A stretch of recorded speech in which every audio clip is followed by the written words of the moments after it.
Je précise que vous êtes en direct sur les réseaux sociaux. Une minute et on commence.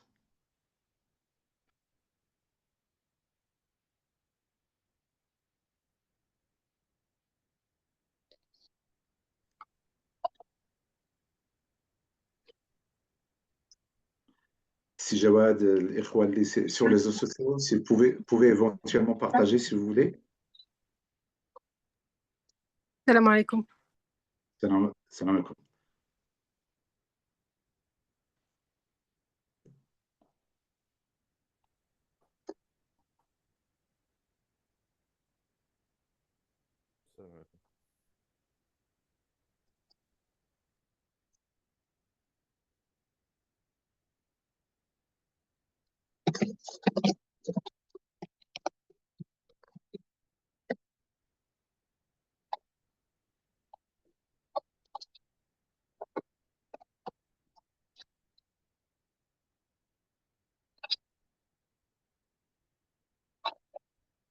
Si vous pouvez couper le son, merci.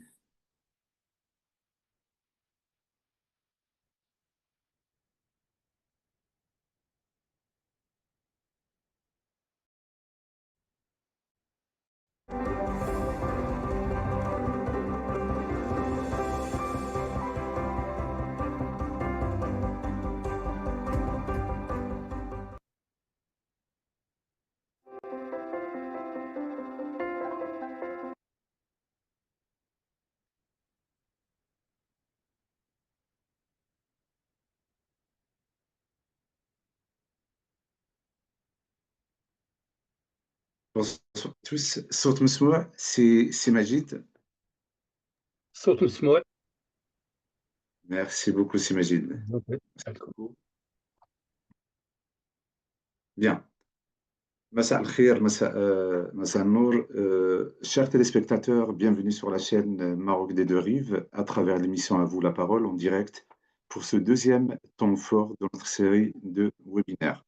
Ce soir, nous vous invitons à découvrir MDM Network Invest, un accompagnement stratégique pour transformer l'intention en réalité. Mais avant, bien sûr, avant de commencer, ce webinaire est aussi le vôtre. N'hésitez pas à partager le lien, interagir dans le chat et à poser aussi des questions, vos questions tout au long de l'émission. Nous les recueillerons pour y répondre à la fin. Votre participation, comme d'habitude, est essentielle pour nourrir le dialogue, le partage et faire avancer, bien sûr, les choses ensemble. Nous entamons cette émission avec une conviction simple. Comme on a vu la semaine dernière, les Marocains du monde ont les compétences, l'attachement et les ambitions nécessaires pour contribuer activement à l'essor du Maroc. Encore faut-il que les bons outils soient à leur disposition. C'est pourquoi nous vous présentons ce soir un dispositif inédit pensé pour vous, porté par vous, MDM Network Invest, un outil d'accompagnement sur mesure au service de vos projets, de vos ambitions et de votre lien au, au Maroc. مشاهدينا الأوفياء، مرحبا بكم على قناة مغرب الضفيرتين في إطار برنامج لكم الكلمة في هذا الموعد المباشر المميز. مميز. موضوع حلقتنا هذا المساء MDM Network Invest، مواكبة استراتيجية لتحويل الرغبة إلى واقع. لكن في البداية هذه الندوة هي أيضا ملك لكم. إذا كنطلب منكم مشاركة الرابط والتفاعل عبر الدردشة وطرح الأسئلة وأسئلتكم طيلة الحلقة. سنقوم بجمعها للرد عليها في الجزء الأخير من البرنامج. مشاركتكم ضرورية لتغذية النقاش والمضي قدما معا. نبدأ هذا اللقاء بقناعة راسخة أن مغاربة العالم يملكون الكفاءة والارتباط والطموح للإسهام الفعلي في نهضة وكذلك في نمو بلد الأصل ألا هو المغرب. لكن لابد من توفير الأدوات الملائمة لهم. لهذا نعرض عليكم اليوم مبادرة غير مسبوقة صممت خصيصا لكم بمشاركتكم MDM Network Invest، أداة مرافقة مهنية موجهة نحو مشاريعكم، طموحاتكم وارتباطكم بالمغرب. ومباشرة حتى لا نطيل النقاش أعطي الكلمة ce webinaire est co-animé avec Si Yahya Aissaoui. Si Yahya, Massa al-Khair, Massa al-Nour. أهلا وسهلا أستاذ عبد الخالق. السلام عليكم ورحمة الله تعالى وبركاته لجميع الضيوف. كذلك سي مجيد مغفور. Alors سي يحيى عيساوي ما شاء الله مكون ومؤثر وأستاذ علوم التربية، وكذلك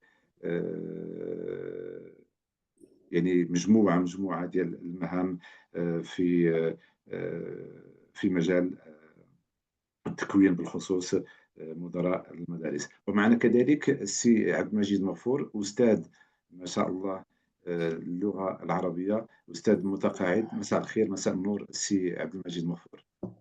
مساء الخير سي الخلاق، مساء الخير كل الضيوف الكرام، أمسية سعيدة، ونتمنى أن تكون هذه الندوة كسابقتها مليئة بالمعرفة وفتح الآفاق أمام كل مغاربة العالم الذين يطمحون إلى التوظيف الاقتصادي بالوطن الحبيب. مرحبا، شكرا. مرحبا. واكيد هذا bien sûr ce webinaire on invitera nos amis سي امين بن جلون وسي جواد الدقيق. مساء الخير، مساء النور، وشكرا للحضور ديالكم سي امين وسي جواد. مساء الخير.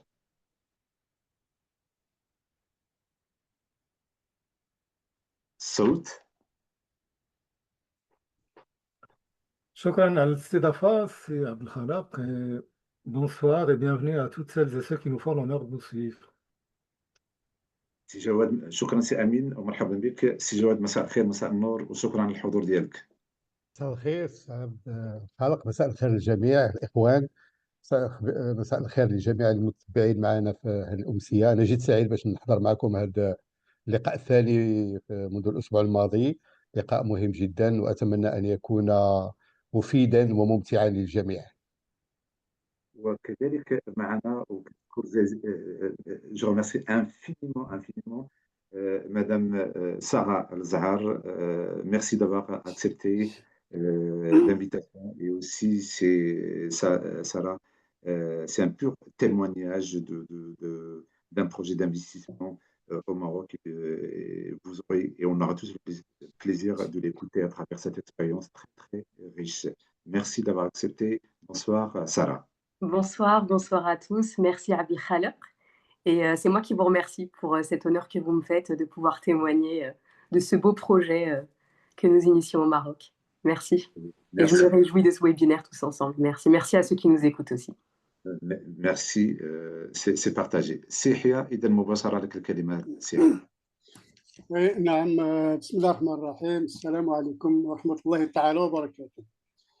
إذن بدون إطالة نلتقي مرة أخرى مع الخبراء السي أمين سي جواد، دائما في إطار توسيع وإطراء النقاش حول استراتيجية تفعيل المواكبة وتنزيل المشاريع وعقلنة الخطوات والمراحل التي أصبحت مدروسة بدقة متناهية لإنجاح وتحقيق انتظارات مغاربة العالم عند إقبالهم على المساهمة في الاستثمار والمشاركة في التنمية الوطنية.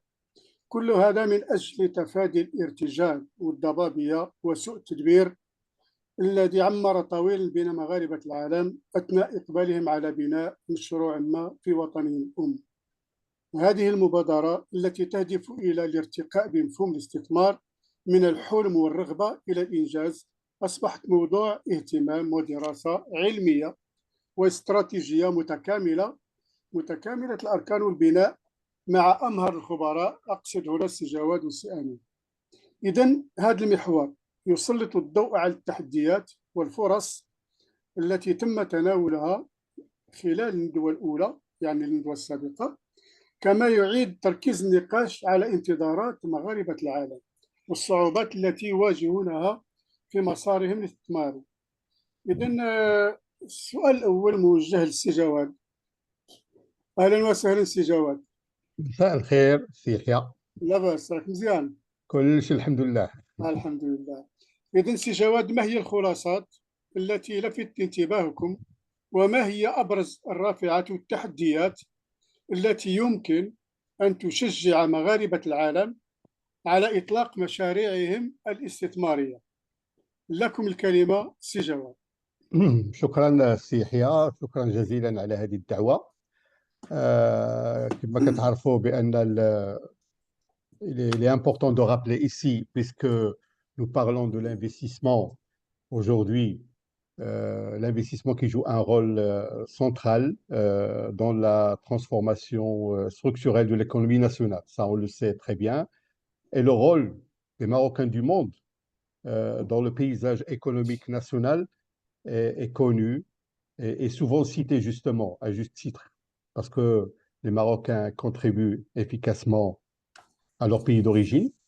Il y a l'attachement profond de ces Marocains à leur pays, cet attachement qui est enraciné dans les liens familiaux, culturels et spirituels. Ça, il est important de le souligner, parce que pour parler de l'investissement, il faut parler aussi des relations qui existent entre les Marocains du monde et leur pays d'origine. C'est une richesse inestimable, bien sûr, pour les Marocains du monde. Ces Marocains représentent un potentiel très important qui doit être connu et mobilisé au service du projet national de développement.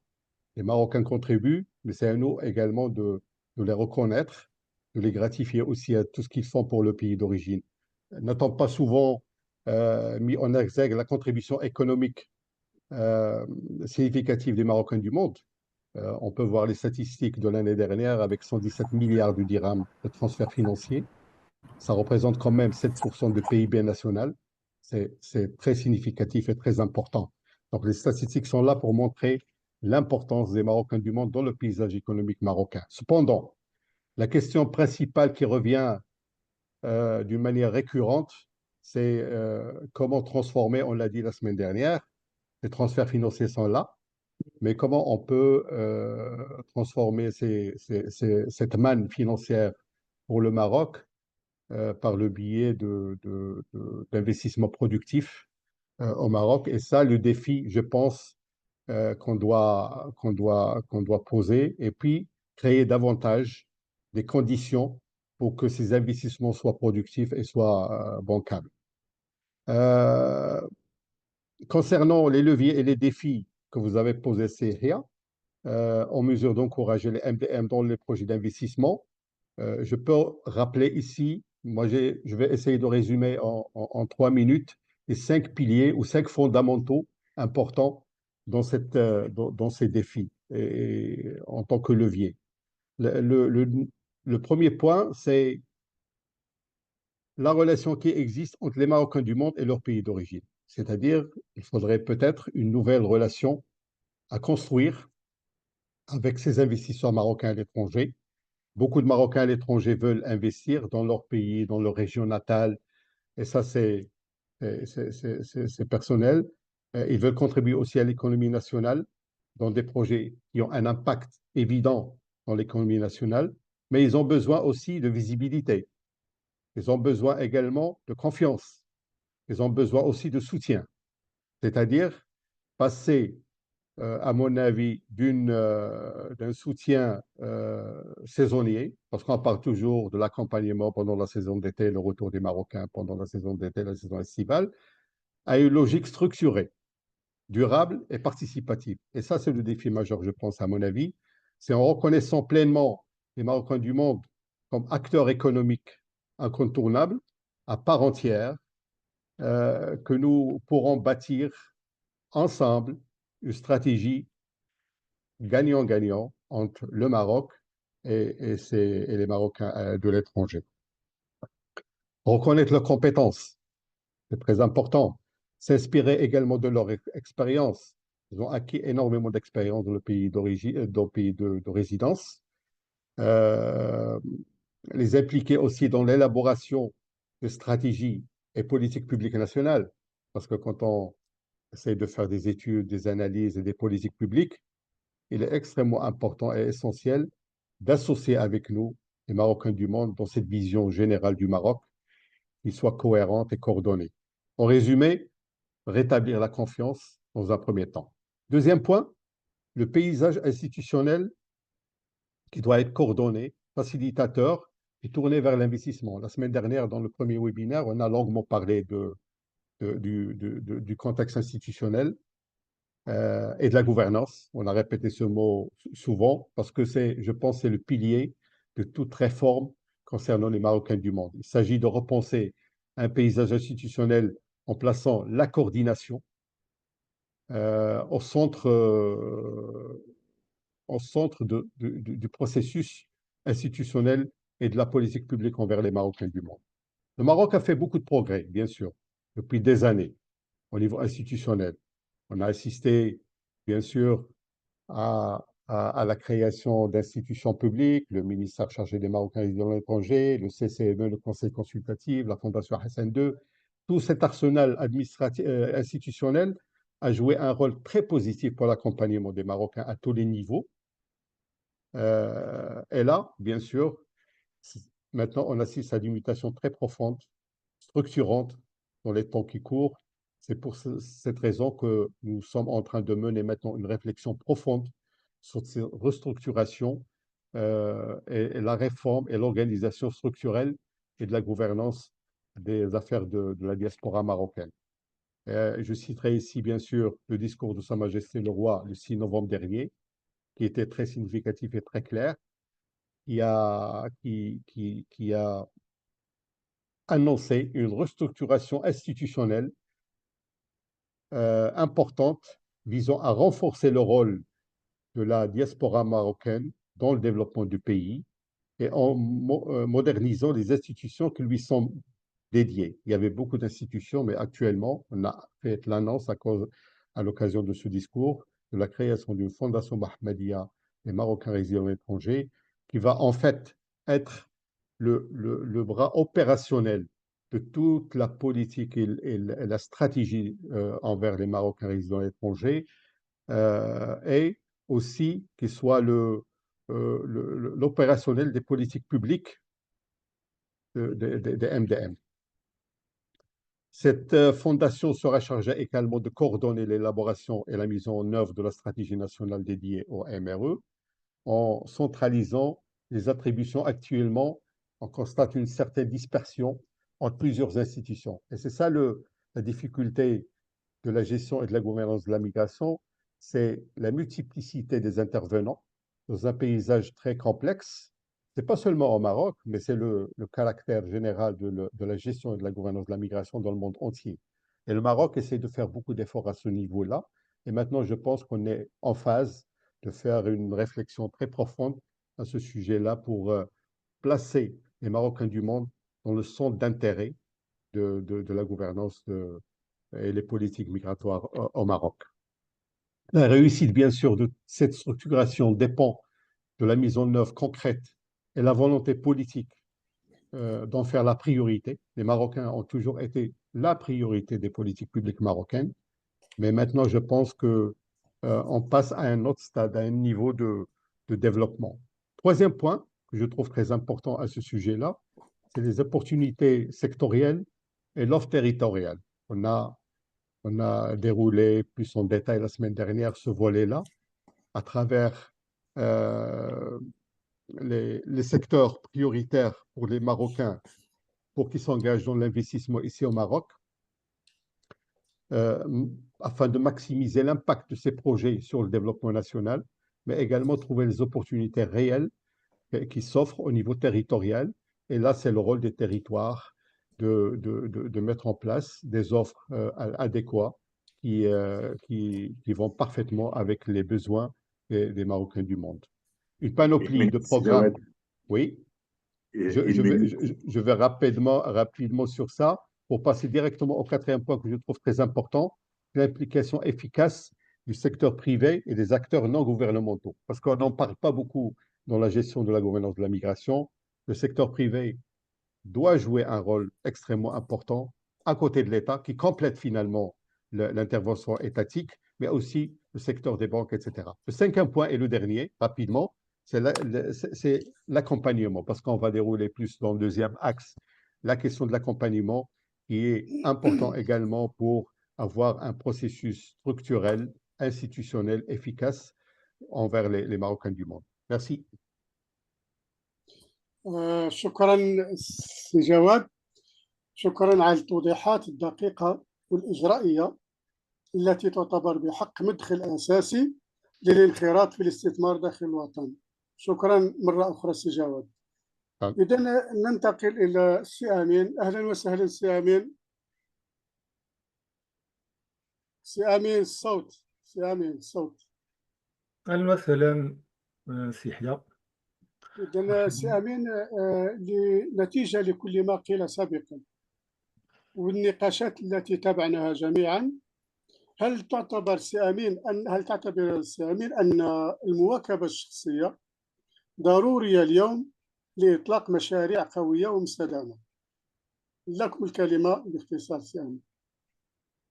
شكرا. أنا دابا هضرنا بزاف على لي جينيراليتي وعلى on a beaucoup parlé de manière globale des Marocains du monde et de leur implication dans le beau projet de destin collectif que impulse Sa Majesté notre roi.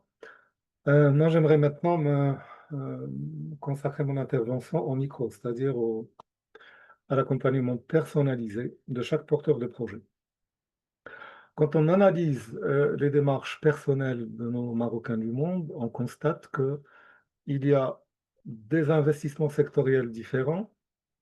Dans ces mêmes secteurs, il y a des projets de dimensions différentes parce que les capitaux ne sont pas tous de la même taille chez les différents investisseurs. Et enfin, il y a des âges et des périodes de vie différentes avec des configurations familiales différentes qui appellent aussi d'intégrer l'approche familiale dans sa démarche patrimoniale d'investissement et peut-être aussi de retour et de vie au pays. Ça fait beaucoup de changements d'un seul coup dans le destin d'une famille et d'un individu.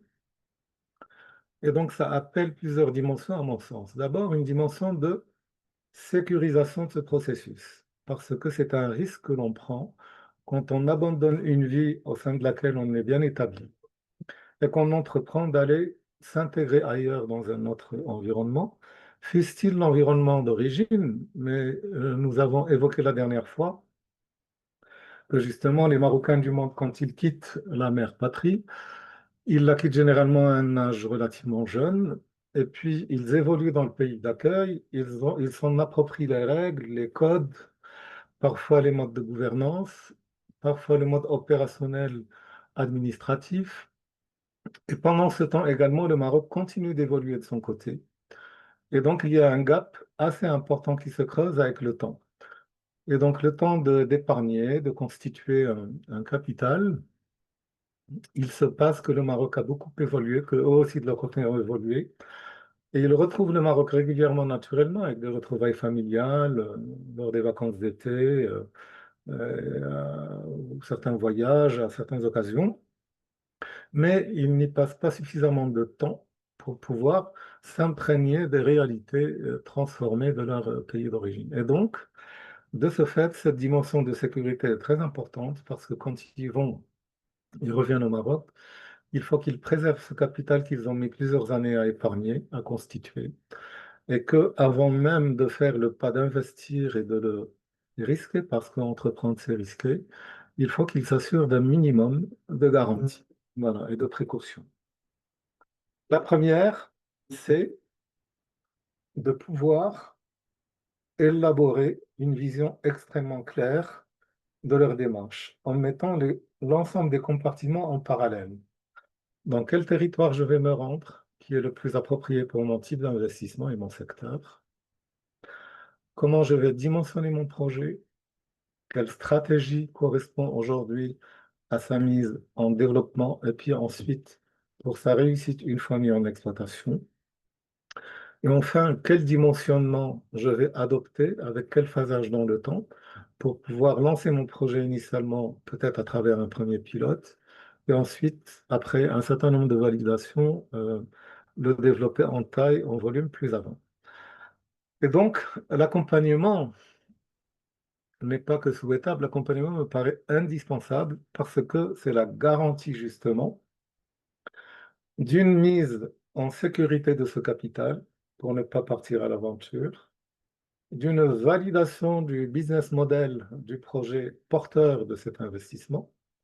Je parle là des aspects stratégiques, la forme juridique de portage, les moyens de financement, les aides publiques, l'écosystème au sein duquel je m'installe, le territoire, etc. Et enfin, pardon, un business plan bancable pour qu'il soit recevable au financement.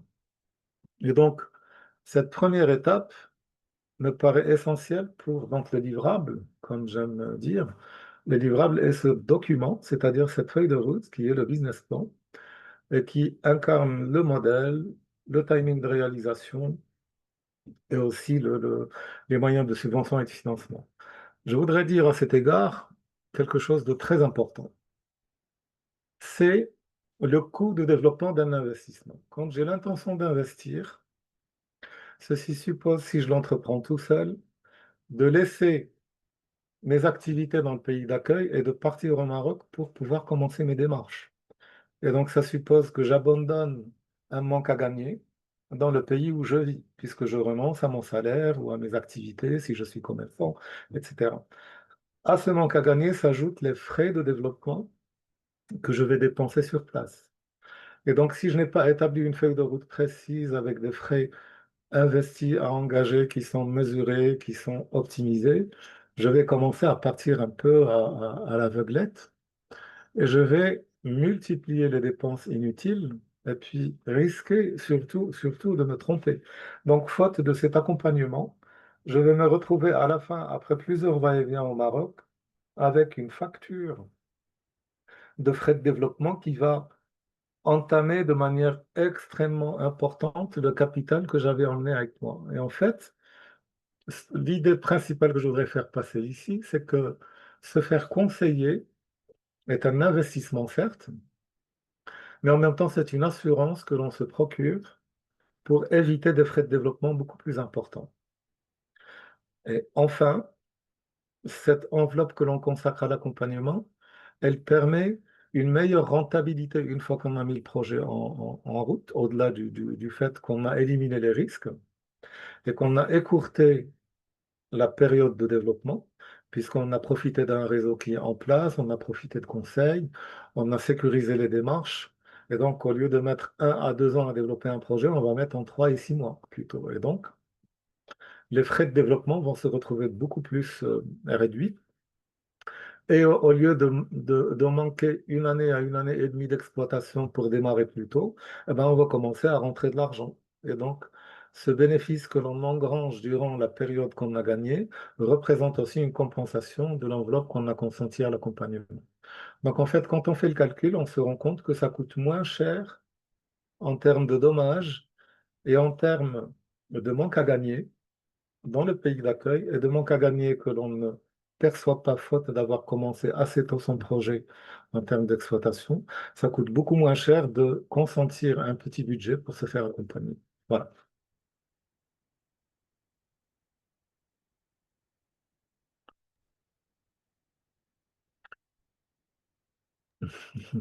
يحيى وي يحيى. شكرا سي امين مره اخرى. شكرا سي امين على التوضيحات الملموسه والهادفه. نتمنى ان يكون هذا التدخل عباره عن بروجيكتور ينير الطريق لكل من له الرغبه في الاستثمار بشكل فاعل ومعقل وفعال. شكرا مره اخرى سي امين، والكلمه لك سي عبد الخالق. في وصفة في كأس مزيد لمحاورة الضيفين. مساء الخير، كل الشكر والتقدير للهرمين السي جواد والسي أمين و MDM Network Invest بعنوان يبدو لي مرتبطا بالتعريف بالمكتب الجديد لتطلعات مغاربة العالم، ليقدم مواكبة حقيقية واقعية ومرتبطة ارتباطا وثيقا بكل مشروع استثماري، وهو ما ينم عن تفكير عميق ودراسات متنوعة ومتداخلة حينا ومتضاربة حين آخر. وهذا ما يدفعني لطرح السؤال الموجه إلى السي جواد: ما الأسباب والدوافع الكامنة وراء فكرتكم الرائدة لإنشاء مكتب خاص بمواكبة استثمارات مغاربة العالم؟ تفضل سي جواد.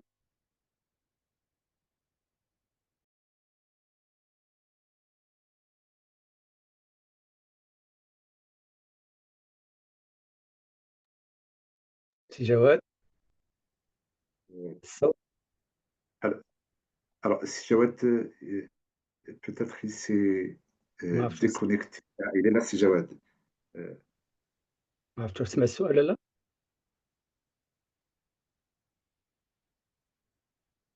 Si Jawad كتسمعنا؟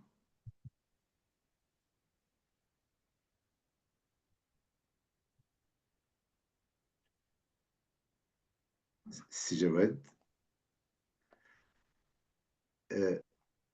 الصوت سي جواد ديزاكتيف. الميكرو يا جواد، أنا سألت كي demande si Jawad. Demander de réactiver le son. رياكتيفي لو سون سي جواد. في انتظار le rétablissement du son, je propose si Amine, si tu peux poser, Oui. si Majid Oui. peut Oui. poser la question, c'est أمين. Amine.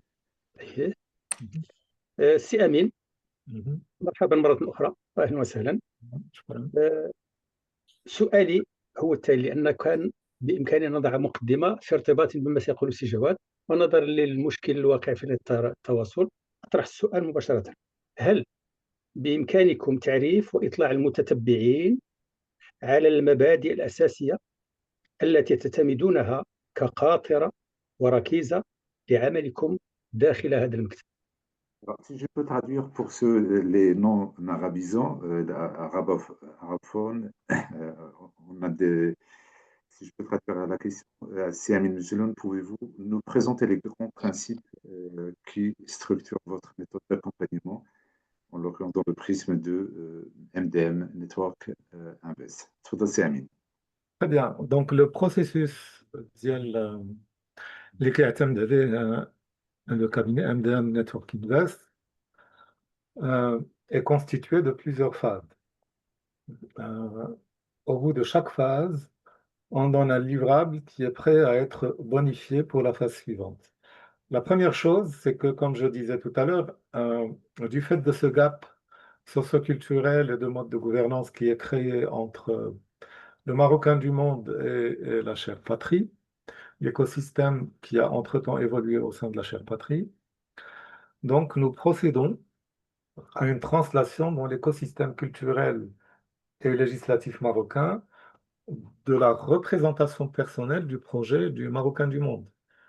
À ce stade, quand il arrive, il y en a qui ont mené une réflexion plus ou moins poussée, mais généralement c'est une idée avec une représentation personnelle de comment devrait se monter ce projet au sein du Maroc, c'est-à-dire avec un imaginaire personnel. Donc on procède à la fois à une initiation du porteur du projet à travers un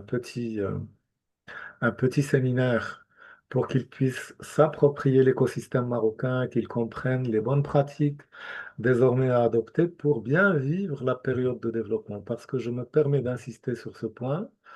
Souvent, les Marocains du monde renoncent à leur projet parce qu'ils sont traumatisés par les mésaventures qu'ils peuvent vivre au sein de cette première séquence de développement. Ils n'ont même pas commencé leur projet parce que justement, faute de cette préparation, et peut-être j'ai la faiblesse aussi de penser, faute de cet accompagnement. Donc on initie le porteur du projet à l'écosystème marocain, donc dans les grandes lignes, sur le plan psychosociologique, sur les codes du pays, sur un certain nombre d'attitudes et de décodages qu'il convient d'avoir pour ne plus être dans l'affectif et dans le jugement, mais plutôt pour être dans l'évaluation et l'appréciation de ce qui intervient, afin de l'aider à trier, livrer du grain pour pouvoir analyser et déduire ce qui est bon pour lui et pour son projet. Donc après cette initiation, en parallèle, on travaille également sur le projet, de sorte à ce qu'il y ait une rencontre cohérente, pacifiée, entre le porteur du projet et le projet, une fois adapté à l'écosystème marocain, parce qu'il est important que le porteur du projet continue à incarner et à nourrir en lui les leviers de motivation en tant qu'entrepreneur pour parvenir jusqu'à sa réalisation. Une fois cette étape passée, donc on entreprend d'élaborer une stratégie de réalisation, c'est-à-dire de développement du projet, avec un timing, avec un certain nombre d'interlocuteurs à solliciter. Il peut y avoir des acteurs différents selon la nature du projet. S'il est agricole, ça va être l'agence de développement agricole, ça va être monter des dossiers de subvention, ça va être des études avec l'intervention de géomètres pour faire des plans cotés, pour faire des études d'irrigation, pour pouvoir avoir plusieurs scénarios de plantation ou d'élevage ou de maraîchage selon le type d'exploitation qu'il veut entreprendre. Et donc à ce moment-là, on fait une validation de comment va être élaboré le projet dans sa conception, en parfaite osmose avec l'écosystème marocain et incarné désormais de manière consciente, pleinement consciente et pleinement appropriée par le porteur du projet. Et donc ensuite, on regarde au-delà de la stratégie de développement, comment on va pouvoir le faire financer. Donc, on apprécie l'apport personnel en termes de capital. On voit quels sont les programmes de financement qui existent selon le secteur concerné par l'investissement. Et il faut savoir à cet égard, et je le répète ici lors de ce deuxième webinaire, que notre pays dispose de très très belles stratégies d'incitation à l'investissement et que s'il y a un certain nombre d'étrangers qui viennent y vivre, y investir, y entreprendre, ce n'est pas du tout un hasard. Notre pays jouit d'une immense attractivité en termes d'art de vivre et en termes de facilitation et en termes d'accueil de l'investissement. La seule chose qui manque, c'est cette mise en compatibilité des modèles, des business models de l'investissement et de l'écosystème auquel elle s'adresse. Et d'ailleurs, les étrangers réussissent plus souvent parce que justement, ils se font accompagner. Et parce que peut-être qu'ils ne partent pas par défaut avec la fausse idée qu'ils maîtrisent déjà l'écosystème et qu'ils peuvent se passer de cet accompagnement qui est décisif dans le fait de sécuriser leur patrimoine et dans le fait d'optimiser leur modèle en termes de business développement. Donc, notre pays jouit de plusieurs programmes, et pour chaque programme, que ce soit l'industrie, l'artisanat, le tourisme, l'agriculture, l'ingénierie digitale, il y a une panoplie de produits de financement et aussi des aides publiques de soutien à l'investissement qui ne sont pas négligeables et que nous serons heureux d'assister nos chers clients pour pouvoir les quêter et se les approprier. Donc, une fois qu'on a fini la configuration du montage financier, ben, on soumet ce business plan, puisqu'il est désormais, comme on dit, bancable, mais on le soumet aux établissements bancaires qu'on met en concurrence. Et on sait que, par exemple, pour certains métiers, certaines banques sont mieux outillées en termes d'offres que d'autres. Donc, si on veut faire de l'agriculture, il est préférable de composer avec le Crédit agricole du Maroc. Si on veut faire de l'industrie, c'est plus du Wafa Bank. Si on veut faire au BMCE, si on veut faire du commerce, c'est peut-être le Banque Cheville, etc. Voilà.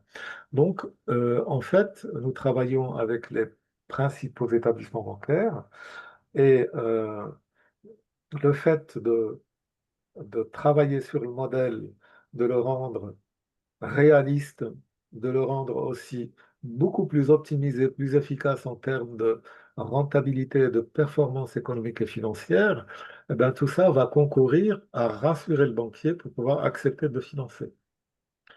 Ce qui est loin d'être le cas quand il reçoit un Marocain du monde et qu'il remarque tout de suite qu'il est un peu hors sol par rapport à la réalité du terrain ou qu'il peut ne pas être tout à fait conscient d'un certain nombre de difficultés que pourrait représenter son entreprise. Et donc le banquier, aucune banque ne renonce à gagner de l'argent, parce que sa mission est de louer du capital. Donc au lieu de louer un espace ou des mètres carrés, il nous loue un montant d'argent. Et donc on paye des intérêts, qui est le montant du loyer. Et aucun banquier ne va renoncer à financer une bonne affaire. Donc, quand on a parfois j'entends des gens qui disent oui, mais c'est du mensonge, les banques ne financent pas, etc. On a beaucoup, beaucoup, beaucoup de fonds, il y a énormément d'argent disponible. Seulement, malgré les programmes sectoriels qui existent et qui sont excellents, malgré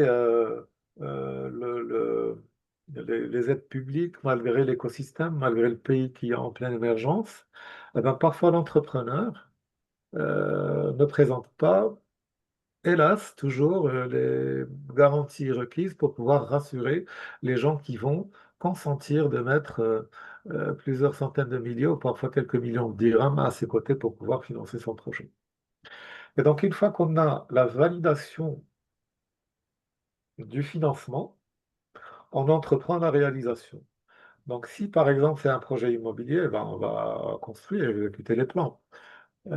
Si c'est un centre commercial comme le cas de notre chère Sarah Azam, on va, parce qu'on l'a repris en route, donc je veux pas lui enlever la primaire de son témoignage, mais on a repris en route, donc on va entamer les finitions, l'aménagement, etc. Si c'est un projet agricole, on va réaliser les puits, on va réaliser le système d'irrigation, le bassin, euh, ériger des bâtiments de stockage ou d'élevage, procéder aux plantations, etc. Donc, en fait, en fonction de la nature du projet, on va passer à l'étape de réalisation où les fonds vont être débloqués au fur et à mesure des réalisations qu'on pourra présenter au banquier et lesquels banquiers visitent les sites pour se rendre compte de visu de l'état d'avancement des travaux de réalisation. Une fois que le système, le projet est réalisé, le fait d'avoir une étude fine, précise, aboutie, évite les dérapages également. C'est-à-dire que, en termes de coût du projet, s'il est impréparé, pas suffisamment maîtrisé, certaines personnes commencent des projets, ils pensent qu'ils ont besoin de 100, ils se retrouvent à des coûts d'investissement de 130 ou 150 ou parfois le double. Donc en fait, l'accompagnement évite les mauvaises surprises et de se retrouver à court d'argent à un moment donné et se retrouver bloqué et ne pouvant pas finir même pas son projet pour commencer à l'exploiter. Donc il y a aussi ce risque-là au niveau de la réalisation. Et enfin, une fois que le projet est sur pied, eh ben là, on entame la mise en exploitation. Alors avant de le mettre en exploitation, il faut recruter une équipe, il faut avoir un comptable, il faut avoir des fournisseurs bien en place avec lesquels on a arrêté des conventions de purchasing, c'est-à-dire l'approvisionnement, avec des tarifs et des délais de livraison et des volumes. Il faut avoir un matériel qui est rodé, qui est prêt à fonctionner. Il faut avoir des agents de maintenance quand c'est le cas, pour ne pas se retrouver bloqué dans son process de production ou perdre une partie de sa production parce elle pourrait être abîmée si elle n'est pas finie de produire, etc., etc. Donc, il y a tout l'écosystème qu'on a anticipé, qu'on a mis en place, de sorte à ce que le démarrage se fasse de manière fluide, et donc avec une montée en puissance au fur et à mesure. Et il y a la promotion commerciale, c'est-à-dire toute la communication digitale, la pub, les promos, les offres, etc. Donc, notre accompagnement n'est pas que un confort ou une facilitation. Notre accompagnement, c'est beaucoup plus que ça. C'est certes la mise en sécurité du patrimoine, c'est de la facilitation dans l'interaction avec les institutions et les administrations pour obtenir des autorisations. C'est certes une facilitation dans l'accès au financement pour pouvoir présenter des projets beaucoup plus bancables, beaucoup plus pro. Et c'est surtout, j'insiste beaucoup sur ce point, c'est une qualité de business model qui est pertinente et qui est viable et qui va permettre de maximiser les bénéfices du porteur de projet une fois que son projet est mis en exploitation. Voilà. Et donc, je reviens à l'investissement, à l'enveloppe en laquelle consiste l'investissement de l'accompagnement, qui est une constituante du projet. Et je finis avec ça. Quand on apprécie ce qu'on a payé pour avoir l'ensemble de ces services, c'est vraiment même quelques pourcents des performances, des gains qu'on procure grâce à la qualité des prestations de notre accompagnement. J'ai fini. Merci. Merci, Camille, et merci parce qu'il y a beaucoup d'auditeurs qui nous suivent et qui posent des questions. D'ailleurs, rien que sur la plateforme, il y a des questions. Je vous laisse réagir et puis après, je prendrai à la fin pour interagir avec, Inch'Allah. avec Avec euh, plaisir, Inch'Allah.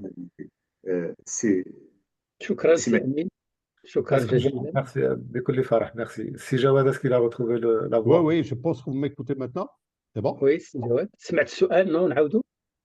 لا السؤال وي وي سي دونك كما قلتي لي على لا كرياسيون ديال لو كابيني نيس با Je la reprends, création de cabinet d'abord c'est une conviction je reprends si Jawad, la question, il l'avait posée en arabe. Alors, pourquoi avoir initié un cabinet exclusivement dédié aux Marocains du monde et quelle était l'intuition de départ? l'intuition de départ c'est une conviction profonde d'abord une conviction profonde parce que on croyait fermement à la mise en place d'un cabinet qui va accompagner les Marocains du monde dans leur investissement. C'est une conviction profonde parce que c'est 10 ans d'expérience au sein du ministère.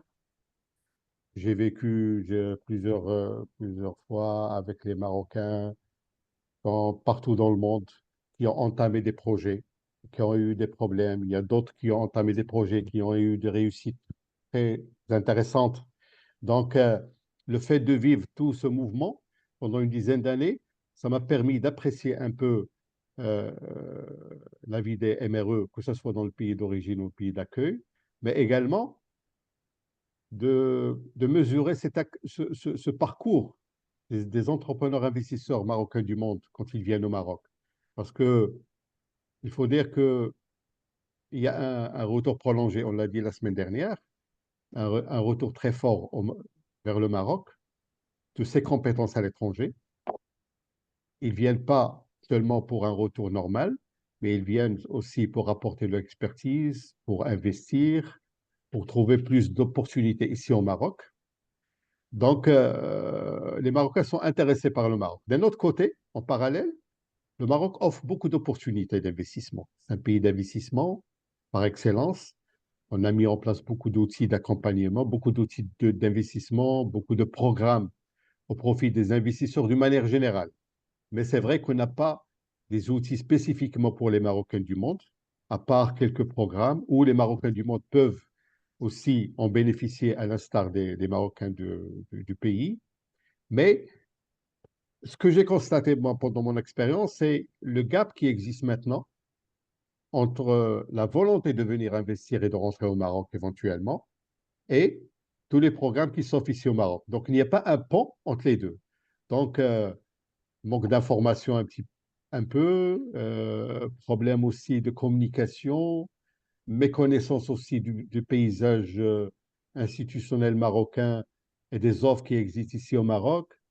Et puis, comme j'ai dit la première fois, c'est les Marocains souhaitent souvent investir dans le pays d'origine, dans leur région d'origine. Alors le rôle des territoires il est extrêmement important pour promouvoir les opportunités d'investissement, promouvoir les secteurs porteurs dans ces régions pour que le Marocain du monde, investisseur, entrepreneur, puisse choisir un bon projet dans la bonne région et puis préparer le processus et son parcours vers la réussite de son projet. Donc, le point essentiel également pourquoi on a créé ce cabinet, parce que moi j'ai constaté que le marché d'accompagnement est très timide au Maroc, à part des initiatives des institutions spécialisées pour les grands projets. Il y en a des programmes d'accompagnement qui ciblent les grandes entreprises souvent, mais pour les projets porteurs des MDM, il n'y a pas beaucoup d'accompagnement, pas beaucoup de programmes d'accompagnement. C'est pour cela qu'on s'est dit, pourquoi ne pas créer un cabinet professionnel dédié à l'accompagnement, avec des équipes professionnelles, bien sûr, comme a dit Ami tout à l'heure. Donc, c'est-à-dire qu'on va travailler avec tous les métiers possibles d'accompagnement, chacun dans sa spécialité. Il y a aussi, je peux le dire aussi, que la rencontre que j'ai eue avec si Amin, mon ami Amin, c'était une rencontre intéressante de quelqu'un qui a vécu une grande expérience en France, qui a accompagné beaucoup d'entreprises et beaucoup de sociétés là-bas avec une expérience européenne. Moi-même qui est ici, qui a travaillé sur les politiques publiques et sur les stratégies envers les Marocains du monde, je pense qu'on a décidé de mettre les efforts en commun pour essayer de mettre en place une structure d'accompagnement, d'abord pour aider notre pays, parce qu'on aime notre pays, le Maroc. On voudrait donner un coup de main aussi pour tout ce qui est investissement, c'est très important. Et puis, parce qu'il y a un champ de travail à faire, il y a des sollicitations également. Et c'est vrai que ça me faisait de la peine quand j'étais encore dans l'administration, que je vois un investisseur qui vient, qui a des contraintes, qui a des problèmes, qui est bloqué, etc. Et vous savez, on avait une direction au sein du ministère qui était responsable des doléances. Alors, il y avait des dossiers de plaintes énormes sur le blocage, etc. Quand on analysait tout cela, alors on trouvait que les problèmes résident parfaitement de ce que Amine a expliqué maintenant, c'est-à-dire la bonne préparation du parcours de l'entrepreneur dès l'idée principale au début jusqu'à la réalisation, jusqu'à le financement du projet, jusqu'au suivi. Donc, il y a tout un parcours qu'il faut sécuriser, qu'il faut mettre en place d'une manière coordonnée avec toutes les institutions.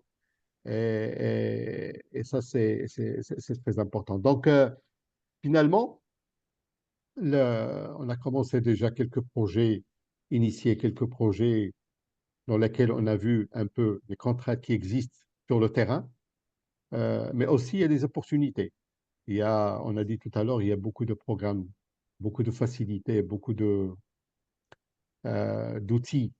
de financement. Mais est-ce que la question qu'on doit se poser, est-ce que les Marocains du monde investisseurs connaissent ces programmes? Est-ce qu'ils sont au courant ils connaissent très bien l'écosystème marocain de l'investissement? Est-ce qu'ils connaissent les lois en vigueur sur l'acquisition du foncier, sur la question des impôts, sur la question de la douane, etc. Ce sont des questions que forcément ils ne vont pas comprendre parce qu'ils vivent dans un autre pays, dans un autre contexte. Mais notre cabinet est là justement pour donner ces réponses, pour donner des outils d'appréciation du projet et essayer d'orienter le projet dans le bon sens pour ne pas tomber dans les difficultés après. Donc, je pense que c'est une initiative volontaire, d'accord, qui est là d'abord pour aider notre pays, comme j'ai dit tout à l'heure, mais surtout pour travailler avec les compétences marocaines du monde dans leurs projets d'investissement. On a 117 milliards de dirhams de transferts financiers, seulement 10% qui vont à l'investissement productif. Donc, il y a un champ très important de création de projets, de création d'entreprises, d'investissement, d'innovation. Et pour finir, je vais dire une chose, c'est que la mobilisation des compétences, ce n'est pas seulement à travers les financements et les banques et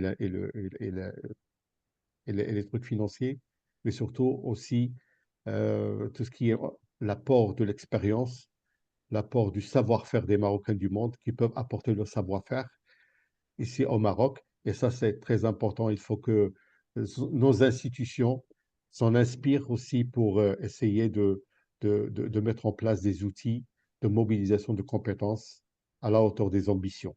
Merci. Merci beaucoup à toi, cher ami. Merci beaucoup à Majid pour avoir brillamment modéré, comme à l'instar de notre ami Yahya.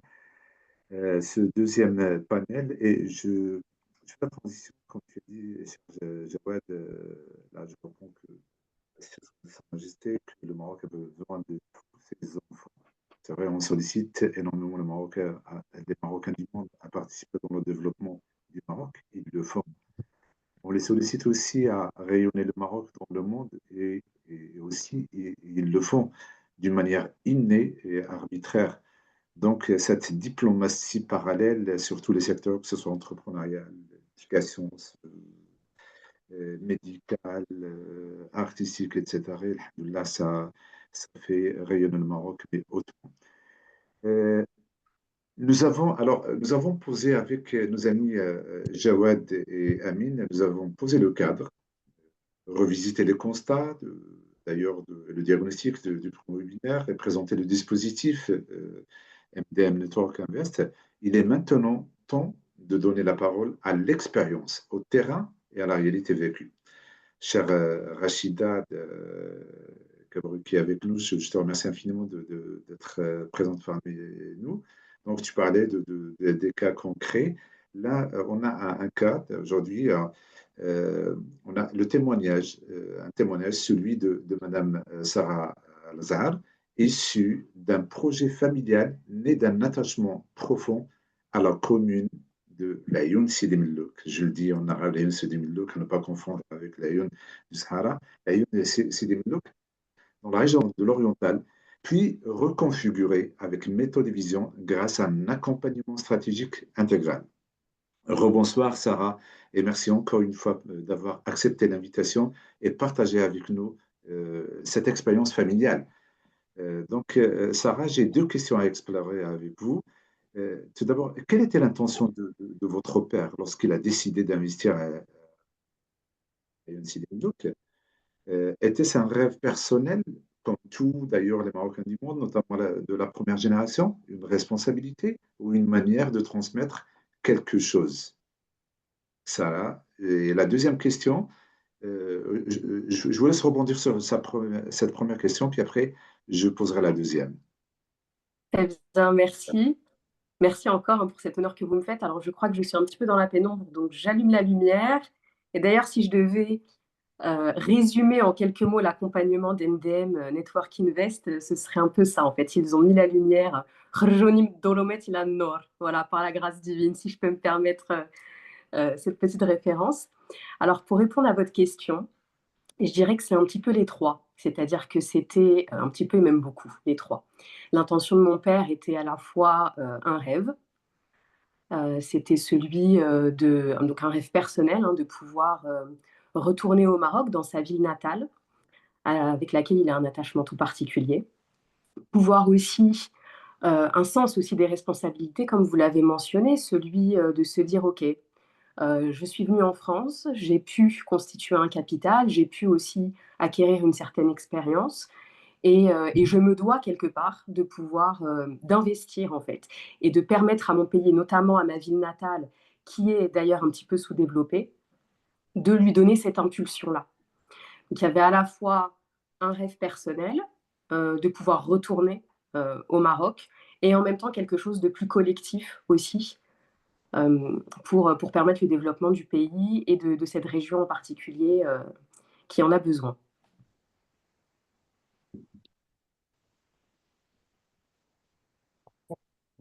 Alors, vous avez parlé de l'accompagnement de Maroc, MDM Network Invest, qui a éliminé, puis après qui a porté les lumières. Alors, concrètement, sur le terrain, en quoi cet accompagnement de MDM Network Invest a-t-il transformé ce projet familial et qu'est-ce qu'il vous a permis de structurer, clarifier, optimiser? Et est-ce que, j'entends par là que la décision du papa, c'est Mohamed que je salue, très, très, très, très fort, très heureusement. D'ailleurs, c'est l'un des fondateurs de notre association à l'époque, en 2002, ASIO, association amis et sympathisants de la Une L'Orientale. Donc, c'est un projet, j'estime que ce projet, c'est vrai que c'était un rêve, mais il y a eu certainement des défis. Donc, quel est MDM Network Invest? Qu'est-ce qu'il a apporté? Quelle est sa plus-value? Et comment il vous a accompagné pour pouvoir structurer efficacement et clarifier et optimiser ce qui devait être optimisé, Sarah? Oui, alors déjà, je rappellerai quelques petits éléments de contexte. C'est un projet que mon père a initié il y a 20 ans, qu'il a initié seul, en étant accompagné. Alors, on parle d'accompagnement depuis le début.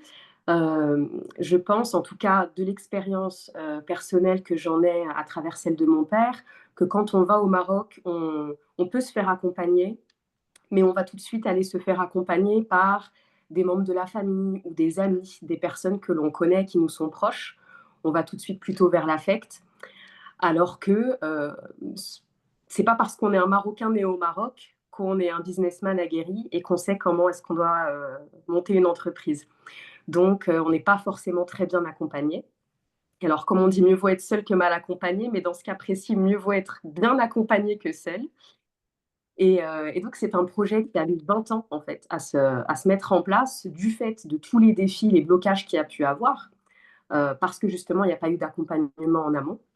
Il y a eu peut-être des illusions sur, justement, on a un rêve à un moment donné, on se dit, j'ai envie de faire telle chose, je vais aller au Maroc et le faire. On peut aussi partir du fait de son expérience en France avec certains a priori, certains préjugés, débarquer un peu avec ses gros sabots en se disant qu'on a peut-être mieux compris le fonctionnement étant donné qu'on arrive d'un pays qui est plus développé et dans lequel on a pu acquérir certaines compétences. Et on se dit, voilà, j'arrive au Maroc et normalement, avec ces ressources-là, je devrais pouvoir m'en sortir. Sauf que on arrive dans un système qui est complètement différent. Et puis, Amine l'a bien dit en début de ce webinaire, c'est que on est parti, mon père est arrivé en France, il avait à peu près il avait la petite vingtaine. Il retourne au Maroc pour faire cette affaire à l'âge de 50 ans, à ce moment-là, un peu plus de 50 ans. Le Maroc s'est transformé. Et si je devais aussi donner mon exemple, puisque maintenant c'est moi qui suis la porteuse du projet, aller au Maroc l'été et être en lien avec la famille dans une ambiance de vacances, c'est pas du tout la même que quand on y va en cours d'année. Ne serait-ce que les membres de la famille qui sont كل واحد لاهي في الخدمة ديالو, c'est pas pareil que quand ils sont tranquilles l'été, c'est pas du tout la même énergie, c'est pas la même ambiance. Et alors voilà. Et puis le monde évolue, le pays évolue. Et puis il y a quand même une structure aussi au Maroc, administrative, juridique, économique très particulière. Donc forcément, à un moment donné, on est rattrapé par la réalité.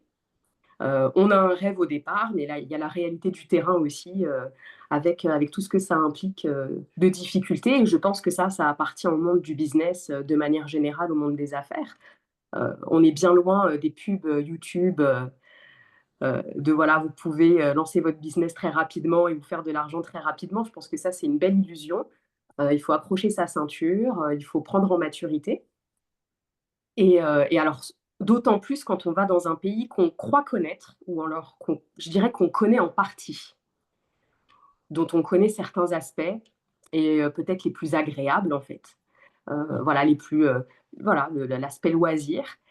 Et donc, voilà, là, il s'agit d'y aller dans un contexte qui, de toute façon, nécessite beaucoup de discipline, de rigueur, de sérieux, de compétences. Voilà, on parle du monde des affaires quand même et de construire un projet, un business qui va impliquer des personnes. Et donc, il faut pouvoir être armé, en fait. Être armé, en tout cas, comme on le dit depuis le début, être accompagné avec les meilleures ressources. Alors, mon père démarre ce projet, il le démarre seul ou accompagné plus ou moins par des proches. Et puis, au bout d'un moment, voilà, il se retrouve face à des blocages successifs. 20 ans plus tard, je fais la rencontre de Si Jawed et Si Amine, et qui me sont tombés du ciel. Voilà, je peux dire ça, c'était vraiment... c'est un cadeau du ciel. Et qui m'accompagne, en fait, maintenant depuis un peu plus d'1 an. Alors, la particularité de ce projet, c'est qu'il est déjà âgé et qu'il s'est sclérosé aussi dans le temps. Donc, ça fait comme une espèce de pelote de laine emmêlée, empêtrée dans certaines difficultés aussi. Et il s'agit en fait de pouvoir démêler tout ça. C'est-à-dire que ce n'est pas un projet, ce n'est pas un bébé qui est en cours de conception dès le début. Et d'ailleurs, si je devais donner un conseil aux Marocains du monde, c'est vraiment de ne pas attendre. C'est dès que vous posez l'intention de faire un projet, de vous faire accompagner. Alors, si c'est par Jawed et Amine, c'est encore mieux. De vous faire accompagner le plus tôt possible. Et de ne pas attendre en pensant par orgueil peut-être qu'on va s'en sortir tout seul et qu'on va pouvoir faire les choses tout seul, ce qui est impossible. D'ailleurs, je pense que tout projet s'inscrit dans le collectif, quoi qu'il en soit, et se fait dans le lien et l'accumulation des compétences. Mais c'est vraiment voilà, de ne pas attendre et de faire ça le plus tôt possible, pour justement éviter ce qui nous arrive aujourd'hui. Voilà, si je peux donner humblement cet exemple-là, des choses à ne pas faire. c'est ça, c'est vraiment de se faire accompagner dès le départ. Amine parlait tout à l'heure de l'investissement que ça exige de se faire accompagner, un investissement financier, mais qui en fait est très avantageux sur le court, moyen et long terme, puisque finalement ça crée une économie considérable sur le plan financier, mais moi j'ajouterais aussi que c'est une économie de temps, et le temps est précieux, et une économie d'énergie, de tracas, de ch'tna en fait, si je peux dire le mot en arabe, considérable, puisque on est accompagné par des gens qui sont compétents, et c'est vrai qu'Amine et Jawed sont très complémentaires là-dessus, avec à la fois une expérience institutionnelle du côté de Jawed et une expérience entrepreneuriale du côté d'Amine. Et bon, je résume en un mot, mais vos expériences sont beaucoup plus riches que ça. Donc voilà, cette combinaison d'expériences qui permet de structurer dès le départ le projet. Alors, je reviens au mien. Sa particularité, c'est qu'il était déjà lancé. Donc, il a fallu démêler progressivement chaque problème. Et alors, il y a des problèmes administratifs, il y a des problèmes juridiques, judiciaires en particulier, puisque nous avons une affaire au tribunal en ce moment, sur un point de droit assez spécifique. Il s'agit on appelle ça en arabe taqid ihtiyati. C'est une prénotation ou inscription provisoire au registre foncier. Donc vous voyez, quand on met les pieds dans ce genre de projet, on est après amené à se renseigner sur le droit, etc. et avoir vraiment à acquérir certaines compétences très précises parfois. Et alors la difficulté là que nous vivons, c'est qu'en fait notre business plan, il est prêt depuis 4 mois à peu près, mais qu'à cause de ce petit détail juridique, on se retrouve en fait bloqué. Et alors, comment on le sait? C'est parce qu'on a débroussaillé tout ça avec l'accompagnement d'MDM Network Invest et qu'on découvre en fait, moi la première, des blocages que je n'aurais pas vus seul et dont je ne me serais pas du tout douté. Et c'est vraiment en repassant en revue tout le dossier et toute la paperasse en fait administrative qu'on a, là je vais parler de manière très pratico-pratique, qu'on découvre à chaque fois des merveilles. Donc des choses qui nécessitent d'être débloquées. Et alors, l'apport d'Amine et de Jawed, donc c'est déjà de tout mettre à plat, pour un projet en tout cas qui est déjà né. On met tout à plat et puis après on structure un plan d'action qui, en parallèle, un business plan aussi, avec toute une restructuration, une refonte de l'intention même de départ, qui, dans notre cas précis, date d'il y a 20 ans. Donc, il faut la remettre à jour, parce que le monde n'est plus le même et le Maroc n'est plus le même aussi. Donc, c'est une refonte du business plan, à savoir voilà, quelle est notre intention, peut-être revoir les prix, revoir les commerces. Alors, il s'agit d'un centre commercial, donc c'est un gros projet aussi. Et en plus, en amont, il y a tout ce débroussaillage, tout ce nettoyage à la fois administratif, juridique, etc., qui est mis en place. Donc, Amine et Jawed n'ont pas chômé, n'ont pas lésiné sur les moyens et leurs ressources pour m'accompagner. Ils ont aussi fait preuve d'une très grande pédagogie, puisque alors moi, je suis née en France, je connaissais le Maroc à travers les vacances d'été, et j'ai dû apprendre à déconstruire, à déconditionner en fait certaines croyances que je pouvais avoir, et à gagner beaucoup en humilité et en adaptabilité. C'est-à-dire que quand on arrive en fait dans un nouveau système, on y entre avec humilité, on écoute beaucoup, on s'adapte et on apprend. Donc je me plaçais vraiment dans une posture d'éponge en fait. C'est-à-dire je suis là pour apprendre et puis m'adapter à comment ça se passe, vraiment en me détachant de tout a priori que je pouvais avoir, de toute conviction ou certitude que je pouvais avoir sur, en fait, c'est comme ça que les choses doivent être faites, c'est comme ça que je les ai vues se faire en France. Oui, mais non. Voilà, les choses se font différemment. Et d'ailleurs, j'ai beaucoup appris. Et j'ai beaucoup appris aux côtés d'Amine et Jawed dans toutes les interactions qu'on a pu avoir, parce qu'il y a évidemment toute la restructuration du business plan, il y a tout le nettoyage administratif et la compréhension en fait de tous les enjeux et de toutes les difficultés et toutes les ramifications qui sont impliquées. Et puis, il y a l'accompagnement, mais un accompagnement même physique, c'est-à-dire on se déplace ensemble, voir les partenaires, les interlocuteurs, toutes les parties prenantes en fait. Alors, plus le projet est grand et plus les interlocuteurs sont nombreux. Et c'est toute cette expérience en fait de comment est-ce qu'on interagit avec les différentes personnes en fonction de leur statut, en fonction de leur profession, etc. Et ça a été une expérience très riche.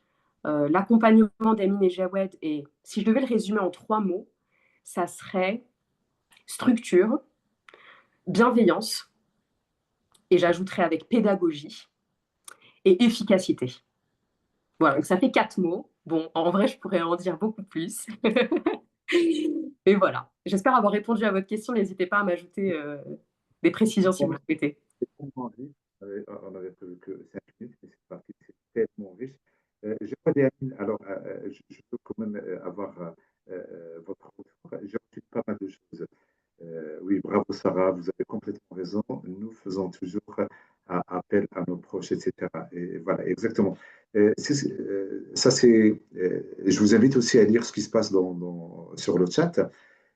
J'avais retenu la première des choses, les proches Jawad. Elle a parlé des proches. Donc, quand on veut investir, bah, écoute, moi je suis Dayoun, il est venu à l'âge de 20 ans, il est parti à 50 ans, alors qu'ici, il réussissait. Je sais ce qu'il faisait, etc. Il réussissait, puis après, bon, partir à la Lune pour participer au développement de la commune, mais sans structure, etc. Donc, les premières personnes auxquelles on y va, c'est les proches. Voilà.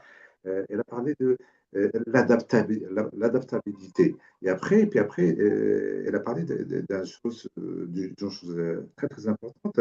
MDM Network Invest, ils ont pris un projet entremêlé qui existe déjà. C'est-à-dire, c'est comme si tu as construit, tu as ramené un architecte, ou plutôt c'est toi, voilà, c'est toi qui as fait l'architecture de ta maison, puis après, tu as tout construit. Il fallait que, quand tu remontes, ça va coûter très cher. Dans ce cas, il faut tout démolir, refaire ça. Après elle parlait des codes. Et ça, je t'invite, Sarah, aussi à revoir le pro-webinaire. Ils en parlaient. Quand il faut connaître les codes déjà. Il faut connaître la région, les possibilités aussi d'investissement dans telle ou telle région. Donc, et finalement, tu as parlé de la bienveillance, la pédagogie aussi. Et puis après, l'écoute et la restructuration. Donc, si j'ai Ami, je vous pose juste une question sur ça. Qu'est-ce que vous, au MDM, je parle à la structure, qu'est-ce que vous, euh, ce type d'investissement, ce genre d'investissement, euh, qu'est-ce qu'ils vous apprennent, ou d'ailleurs cet accompagnement sur les attentes profondes des Marocains, du monde investisseurs, et aussi leurs attentes et la réalité, et si vous pouvez nous parler de ces codes qu'elle a mis en relief, Sarah. Merci beaucoup, Sarah, pour ton intervention. Merci, c'est très, très riche. Merci beaucoup. C'est Joël. Bravo, tout d'abord, bravo Sarah pour le témoignage. Très intéressant. C'est un cas concret vraiment de l'accompagnement et des problèmes liés à l'investissement. J'émettrai 3 remarques principales. La première remarque, c'est l'attachement très profond de C. Mohamed Zahar à sa région natale. Donc, il est parti à l'âge de 20 ans à peu près, puis 30 ans après ou 40 ans après, il revient pour faire un projet. Et ça, c'est très intéressant. C'est ça qu'il faut voir un peu la mentalité des Marocains et leur attachement, et l'attachement à leur région d'origine. Deuxième point, euh, l'attachement des enfants, parce que là, c'est Mohamed, il a entamé le projet, il y a une vingtaine d'années, il a eu des petits problèmes, etc., mais il a beaucoup bataillé pour réussir son projet, mais ses enfants ont pris le relais après. Et ça, c'est très important. Il faut l'évaluer dans le cadre de cette stratégie mouvement migratoire marocaine. Les enfants, maintenant, à travers Sarah et ses frères, ils ont pris le projet en main pour essayer de le finir et de le compléter, de le réussir. Ça, c'est bien. C'est un cas intéressant à voir. Le troisième point, c'est, c'est-à-dire qu'on a parlé tout à l'heure de notre cabinet. On ne parlait pas seulement d'un accompagnement précis, technique, etc., mais surtout d'une formation et d'un accompagnement humain. C'est-à-dire que Sarah, maintenant, quand il est revenu au Maroc, nous a accompagnés dans toutes les phases dans le processus du projet.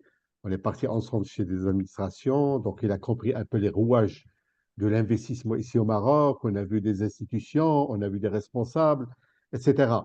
Donc finalement, elle, elle est revenue au Maroc et s'est imprégnée maintenant des politiques publiques qui existent et des difficultés et des solutions qui existent aussi. Donc à partir de maintenant, il sera une femme d'affaires avérée, je suis certain, parce qu'il connaît mieux l'environnement marocain de l'investissement.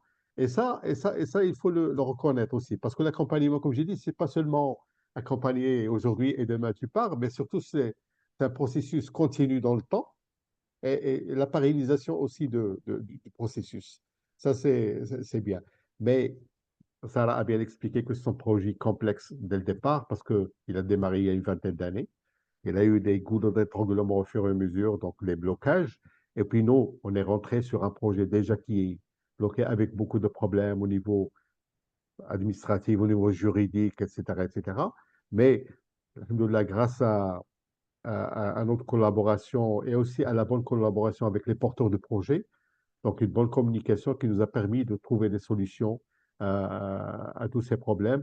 Et on arriverait, Inch'Allah, très très bientôt pour concrétiser le projet. Voilà. Merci beaucoup. C'est Amine, en même temps, j'en profite pour faire la transition au passé. Je te laisse le mot. Et puis après, je vais faire au passé à l'axe suivant, ce qui est la présentation du site Internet. On a parlé de cette expérience humaine, le cas concret de M. Zar. Et là, maintenant, c'est la fille. Maintenant, franchement, elle est avérée parce que ce qu'elle a appris sur le terrain, c'est extraordinaire, qui a pris le relais. Comment la plateforme Network, MDM Network Invest peut-elle, selon vous, devenir un levier concret de mise en relation et d'orientation pour un Marocain du monde d'investisseurs? Et en même temps, si tu peux nous parler de la plateforme. Est-ce que vous avez un site? Est-ce qu'il existe? Et comment prendre contact aussi avec vous? C'est Amine. C'est Amine le son. Et je commencerai tout d'abord par remercier ma chère Sarah pour ses bons mots.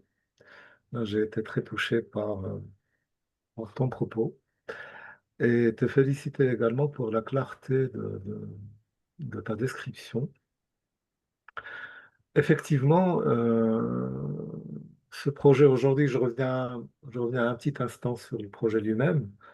Ce projet est dans une petite ville où les citoyens marocains et marocains de l'Aïn Sidi Mellouk près d'Oujda, qui est une ville à peu près de 50 000 habitants, et dont la population double donc durant la période estivale, euh, ont le droit également d'accéder à des services de distribution, à un centre commercial, pour connaître aussi le Maroc d'aujourd'hui. Et en fait, je fais un parallèle avec les Marocains du monde, où on voit la géosociologie de nos Marocains du monde. Ils émanent effectivement de territoires qui jadis étaient ou enclavés ou relativement moins développés que le triangle d'or entre Tanger, Rabat, Casablanca, Fès et Marrakech. Voilà. Et donc, il y a une opportunité aujourd'hui dans le Maroc émergent pour qu'avec leur apport technologique et aussi leur apport financier, qu'ils puissent aller agir sur les modèles d'économie rurale pour faire accéder ce Maroc des campagnes et ce Maroc des petites villes, petites et moyennes villes aussi, à ce droit à l'émergence et au développement que connaît le Maroc par ailleurs dans les grandes métropoles. Alors, ce projet aujourd'hui, Sarah a dit, est bloqué par une procédure qui est absurde, qui s'appelle Tri al-Ihtiyati. Et la loi vient d'être réformée, mais n'importe qui pouvait aller prétendre un droit sur un titre quelconque et peut bloquer un projet de cette ampleur qui, je le rappelle, représente une centaine d'emplois, ce qui est dans une petite ville touchée de plein fouet par le chômage et qui a besoin de croître et encore une fois de se moderniser, est assez choquant. Et en plus, initié par deux propriétaires, ou le propriétaire n'est pas le terme, de possédants de boutiques lesquelles sont illégales parce qu'elles sont construites dans une impasse qui normalement revient de fait comme propriété selon la réforme des plans d'aménagement. Euh, l'impasse ou les rues des lotissements reviennent de fait comme propriété des communes. Voilà, donc j'ai très bon espoir, compte tenu justement de ce que connaît le Maroc actuellement comme programme de libération de l'espace public, que l'on puisse régler ce problème très rapidement et qu'on puisse déposer notre business plan pour pouvoir finir ce projet, Inch'Allah, et permettre à 100 familles de bénéficier directement d'un emploi, et aussi tous les emplois indirects, et aussi, ça me tient beaucoup à cœur, et je voudrais dire aussi qu'un accompagnement réussi ne dépend pas que de nos compétences ou de nos qualités humaines, Jawad et moi, il dépend également des qualités du porteur du projet. Et nous avons, avec cette estimable famille ZAR, convenu, par exemple, de consacrer un espace dans le centre commercial de manière gratuite, bénévole, à, des coopératives du bassin de l'Ayoun pour venir également y exposer et vendre sans prendre un seul centime de commission leurs produits. C'est une manière d'être aussi solidaire avec le bassin de l'Ayoun. Donc voilà, nous allons faire très prochainement des démarches importantes auprès des administrations et de Monsieur le gouverneur de la province de l'Ayoun pour pouvoir régler ce problème le plus rapidement possible, nous l'espérons. Donc pour revenir de manière générale à l'accompagnement au cabinet, je voudrais juste donner deux exemples, si vous me permettez, en faisant deux parallèles entre ce qu'offre le Maroc aujourd'hui comme terre d'investissement et comparé avec un pays d'accueil que je connais assez bien, que j'ai pratiqué pendant plusieurs décennies, que la France. Au Maroc, aujourd'hui, si on entreprend un projet agricole, on a droit à 80% de subventions qui englobent les travaux du sol, le système d'irrigation. On a droit à d'autres subventions d'équipement. On a droit à des subventions pour la plantation ou des aides pour l'acquisition de cheptels, si on fait de l'élevage. Et pour certains fruits et légumes, par exemple, on a de fortes aides pour faire des maraîchages. Ça permet de faire baisser le prix au niveau des marchés pour le consommateur.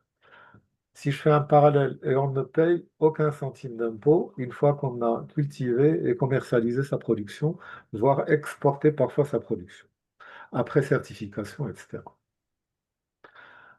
En France, nous avons malheureusement un suicide tous les 2 jours. Il y a 180 suicides par an d'agriculteurs en France, du fait des charges sociales, des impôts, des prix à la vente qui sont bas et de zéro aide pratiquement à l'investissement. Donc en fait, euh, il ne faut pas comparer un état ou un modèle de pratique d'un secteur dans le pays d'accueil, il faut comparer les écosystèmes comme destination d'investissement. Et quand j'ai un capital à faire fructifier, c'est extrêmement important d'apprécier les échelles et les leviers favorables de transformation de mon capital en source de revenus et de rente par la suite. Je prends un deuxième exemple. Si je veux faire de la distribution de produits marocains que je peux me procurer sans forcément les produire moi et organiser, je pense que c'était une question de notre ami Rachida, et organiser un circuit pour pouvoir sélectionner un ensemble de fournisseurs, créer une marque, organiser une chaîne logistique, et identifier des distributeurs donc, à l'extérieur pour exporter. Le Maroc jouit aujourd'hui de libre-échange, d'accord de libre-échange avec 2,3 milliards d'habitants de la planète, avec 100 pays, d'accord, avec l'Union européenne, l'Asie, les États-Unis, etc. Et de ce fait, le Maroc aujourd'hui est utilisé par un certain nombre de gros acteurs comme une plateforme pour pouvoir bénéficier de ces accords de libre-échange. Par exemple, la Chine actuellement, qui a des sanctions douanières de la part des États-Unis ou de la part de l'Union européenne, choisit aujourd'hui, est en train de s'organiser pour passer par notre pays, pour pouvoir bénéficier de ces accords de libre-échange et bénéficier du minimum de sanctions douanières qui est de 10% qui a été appliqué au Maroc avec les États-Unis et du libre-échange avec l'Union européenne. Donc, en fait, le nombre de secteurs opportuns est extrêmement intéressant et riche et divers et nombreux. Et chaque Marocain du monde, chaque Marocain du monde qui a un esprit entrepreneurial peut trouver son bonheur dans ce panel, dans ce bouquet d'opportunités qui lui est offert aujourd'hui. Alors, oui, nous avons naturellement créé un site web donc qui est à l'adresse www.mdmnetworkinvest en un seul mot.com. Donc, je répète, M, Ouais, on va demander à Sijouad de le mettre sur le chat et je le diffuserai déjà sur la plateforme. voilà. Merci, Jawad. Donc, MDM Network Invest, Network, et Invest, invest.com en un seul mot. Et donc, dans le site, nous explicitons de manière résumée ce que nous avons exposé avec grand plaisir donc, durant ces 2 webinaires. Et vous avez la possibilité de visualiser une plaquette, d'accord, sur un bouton En savoir plus.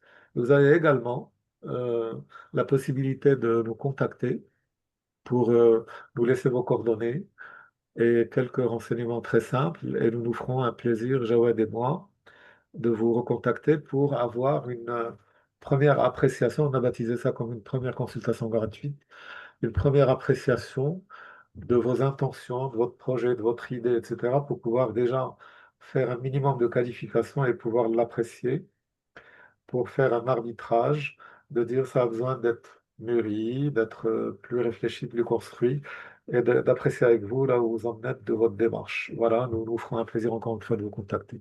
Donc, mdmnetworkinvest.com. Voilà. Il a mis Sijouad MDM Network, invest en un seul mot.com. Voilà. Et d'ailleurs, n'hésite pas à le mettre aussi sur les réseaux sociaux. Euh, alors, on devait normalement, on avait un temps d'1 heure, là on est à 1 heure et demie. Voilà ce que je vous propose.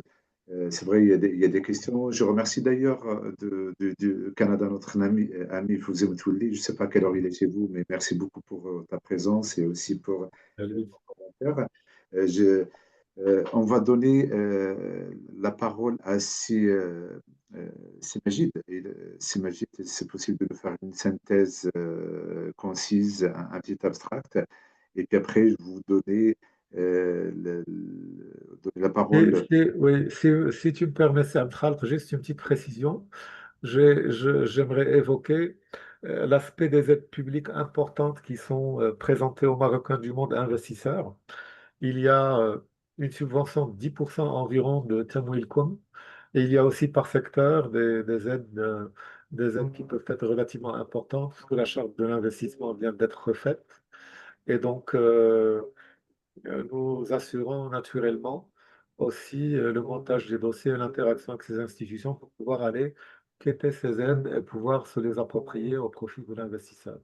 D'ailleurs, si on rapprochait notre paiement de ces subventions, en fait, on coûte 0 dirham à nos chers amis et clients qui deviennent amis par la suite, comme cher Sarah, parce que justement, nous faisons en sorte d'être des générateurs de valeur et d'optimisation et de rentabilité et de pouvoir nous payer en partie sur les aides que nous pouvons sourcer. Voilà, merci. Merci beaucoup, cher ami, pour ton intervention. Mais avant de donner la parole à Majid, je donnerai la parole à Rachida. Rachida, si tu peux éventuellement ouvrir ton micro.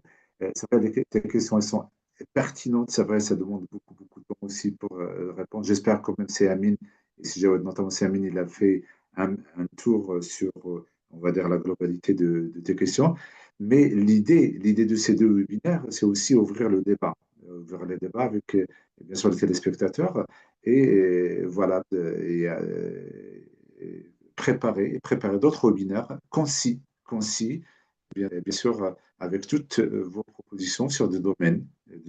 Là, tu as parlé de l'high-tech, tu as parlé par exemple de l'écologie, donc avec des spécialistes, parce que tout à l'heure, quand ils ont parlé, c'est que c'est une équipe, ils ont des experts aussi qui les accompagnent.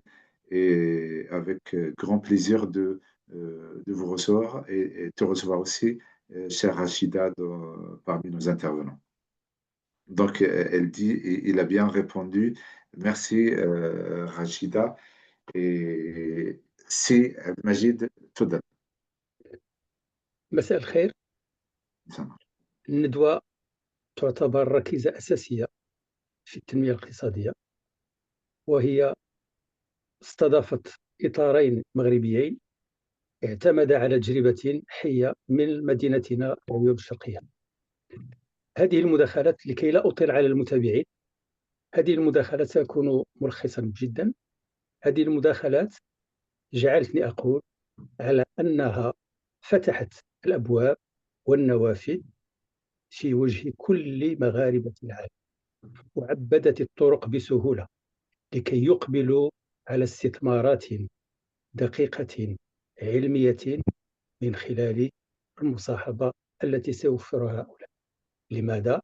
لأنهما أشارا إلى ما هو قانوني وما هو ضروري وما هو واجب، وبينوا الطرق والوسائل التي تفيد، وأشاروا إلى الأسباب التي جعلتهم يقومون بهذه الخطوة في وجه كل مغاربة العالم.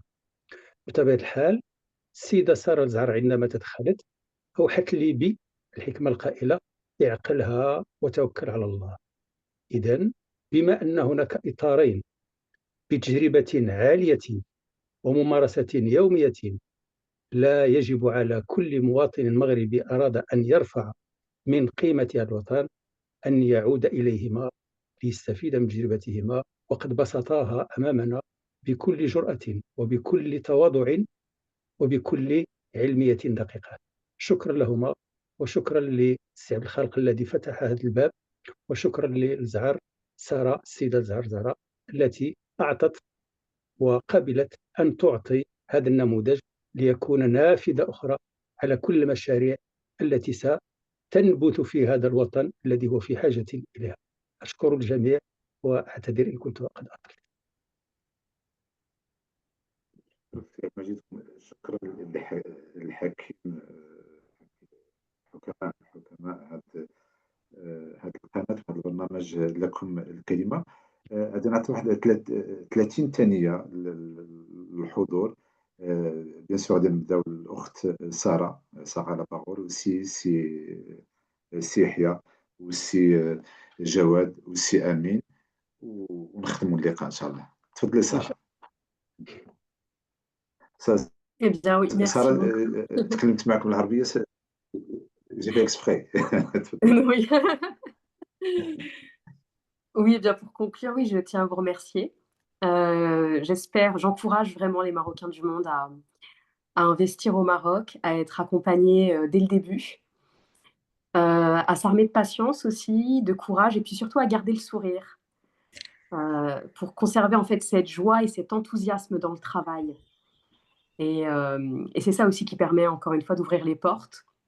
Et je pense, comme l'a dit Si Abdelmajid, اعقلها وتوكل على الله. Et oui, Si Amine et Si Jawed, si je peux ajouter encore quelque chose les concernant, c'est que cet accompagnement se fait donc dans le dur, dans le réel. Et donc on traverse des difficultés, on traverse des épreuves, mais ça se fait toujours avec beaucoup, beaucoup de bienveillance, beaucoup de joie et beaucoup d'enthousiasme. Parce que finalement, voilà, c'est quand même un luxe et on a énormément de chance. Énormément de chance. Moi, je remercierai jamais assez mon père de m'avoir donné cette opportunité, de pouvoir aujourd'hui poursuivre ce projet et apprendre tout ce que je peux apprendre chaque jour et d'avoir ce luxe en fait et cette opportunité de pouvoir investir au Maroc et participer au développement de la terre de mes ancêtres. Voilà, merci. Et nos félicitations chaleureuses à notre fils. سي ماجد، سي يحيى. وي وعليكم بسم الله الرحمن الرحيم. على كل لا أطيل، لأن كل ما قيل يعتبر يعني هادف وأساسي جدا، وربما هذا هو المهم هذا الموضوع. بالنسبة للمشروع، يعني هذا الأسبوع كنت العيون وكنت واقف أمام مشروع ديال السي الزعر، العائلة الزعر. وفعلا يعني لم أكن قد قد اطلعت يعني على هذه الأسرار وهذه الخبايا وهذه المسائل، ولكن يبدو بأن هذا المشروع يعني عندما ينجز إن شاء الله وفي العاجل القريب سيكون يعني معلمة وإنجاز يعني عملاق داخل العيون. وبالمناسبة يعني كنسلم على السي محمد الزهر، أحد الأصدقاء ديالي قدامى من العيون. والزهر يعني غير بالمناسبة يعني تحدثنا عن هذا المشروع يعني في البداية ديالو، وهو في العيون يعني في نفس المكان في هذاك المشروع. وفعلا كان أفكار كثيرة وكان طموح كبير، والحمد لله يعني الآن يعني يبدو بأن المشروع في طريقه الإنجاز، وهذا يعني أمر مهم جدا. وأكيد يعني نتمنى للمشروع النجاح وللأستاذة سارة يعني الاستمرارية. وفعلا هذه الاستمرارية ستكون يعني بواحد الشكل يعني معقلة وبشكل يعني مضبوط مع السي أمين والسي جواد. يعني بين أيدي هذا المشروع غادي يكون بين أيدي آمنة، يعني الأسرة ديال السي محمد والخبير السي أحمد السي أمين والخبير السي جواد. وشكرا جزيلا. سي يحيى. سي جواد. شكرا سي عبد الخالق على هذا اللقاء المهم جدا. لقاءين الاسبوع الماضي والاسبوع هذا، حيث هما les deux les deux webinaires se complètent en fait. La semaine dernière, on a exposé plus en détail les processus, les politiques publiques, etc.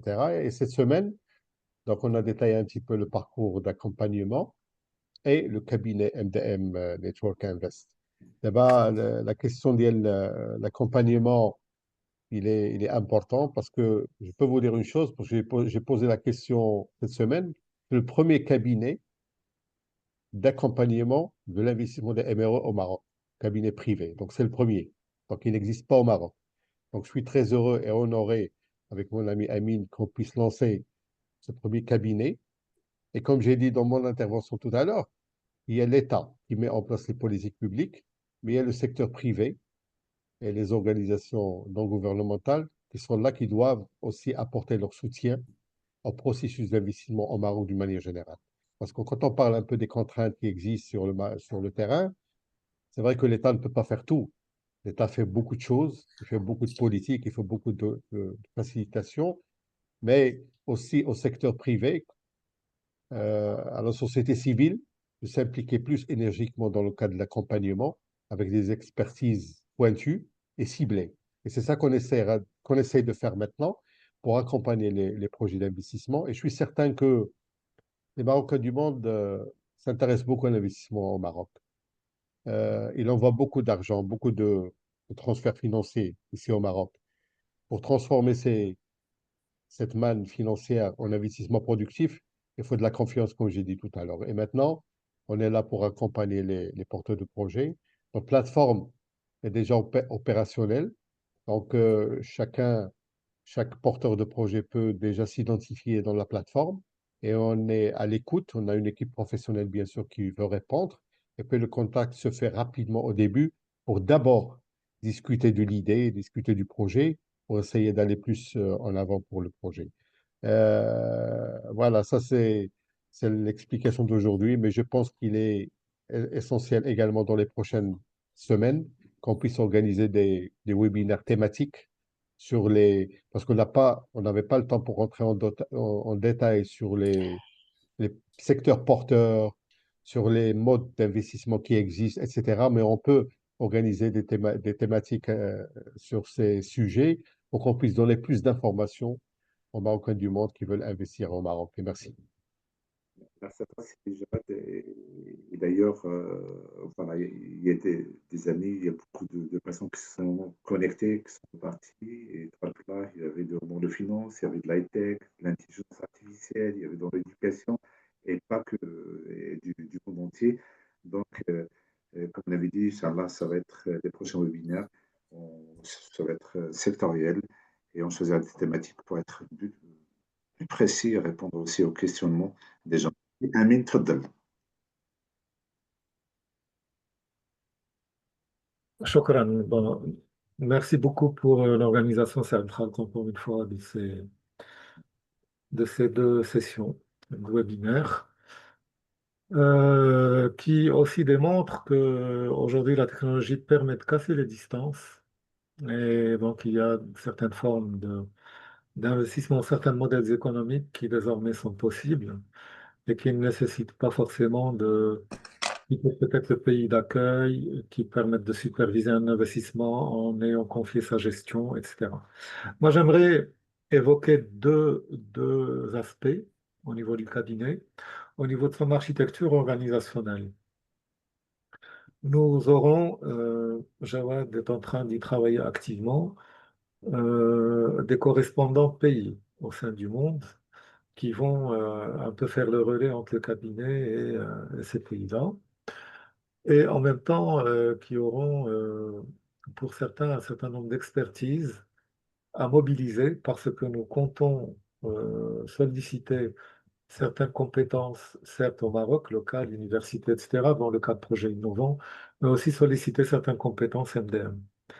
Et nous aurons également, parallèlement au cabinet, un club d'investisseurs MDM, donc sous loi 1901, une association. Et donc tout client qui nous fera nous faire confiance adhérera de fait à ce club. Et ce club sera un peu l'outil de représentation civile de notre groupe d'investissement.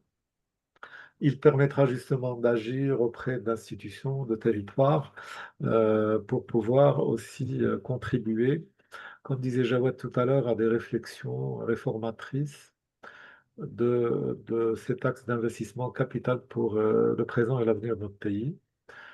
Et effectivement, concernant les domaines thématiques, ils mériteraient d'être mieux précisés et nous nous ferons un plaisir de pouvoir y participer, donc en organisant à l'avenir ces webinaires thématiques.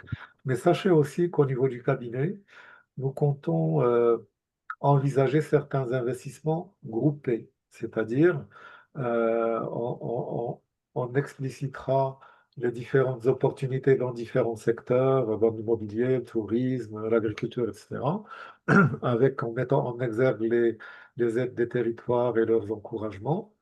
Mais il y aura aussi une bourse ou une banque de projets stratégiques qui peuvent parfois être conçus en partenariat avec des territoires qui désirent booster un certain nombre de secteurs. Et on pourra à ce moment-là voir comment on peut, par du crowdfunding, constituer des projets importants où certains investisseurs qui ne veulent pas forcément entreprendre pourront quand même investir leur patrimoine, leur argent au Maroc, le faire fructifier au Maroc, avec la fiscalité du Maroc, avec les exonérations du Maroc et avec tout ce que peut présenter comme avantage l'écosystème de l'investissement marocain. Merci encore donc pour l'organisation de ces deux webinaires, ta bien aimable animation, aussi à Majid, aussi Hia, et bien sûr Sarah, qu'on revoit très bientôt. Voilà, merci à elle pour son excellent témoignage. Merci à toi, c'est Amine. D'ailleurs, je lis Rachida encore une fois. Merci à tous. Le Maroc est la plus belle porte sur l'Afrique. Le retour aux sources séduit beaucoup de MDM. Ce cabinet est une clé pour nous ouvrir la porte de l'économie marocaine. Bravo. Merci beaucoup, Rachida. Merci aussi encore une fois pour ta présence et merci pour la présence de tous ceux qui ont suivi soit sur la plateforme, soit sur les réseaux sociaux. إذن شكرا جزيلا. Merci à toutes et à tous pour votre présence active, vos échanges riches, que ce soit d'ailleurs sur le plateau. Et comme l'ont dit, l'ont souligné nos amis Amine et Jawad, votre confiance voilà, est très importante, que ce soit dans le Maroc aussi, ces ressources qui sont là pour rétablir ce pacte de confiance entre les Marocains du monde et bien sûr la patrie mère. Et de mon côté, merci beaucoup pour votre confiance renouvelée envers l'émission À vous la parole et la chaîne Maroc des deux rives, une plateforme pensée d'ailleurs pour vous depuis 2020, portée par vous et ouverte à toutes les propositions utiles au développement de notre pays et bien sûr à son rayonnement à l'international. Ce n'est qu'un début.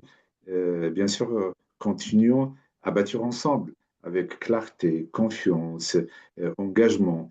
Et bien sûr, à très bientôt pour les prochaines étapes avec MDM Network Invest et tout l'honneur pour notre chaîne d'avoir abrité, d'avoir organisé ces deux webinaires pour le lancement de ce dispositif.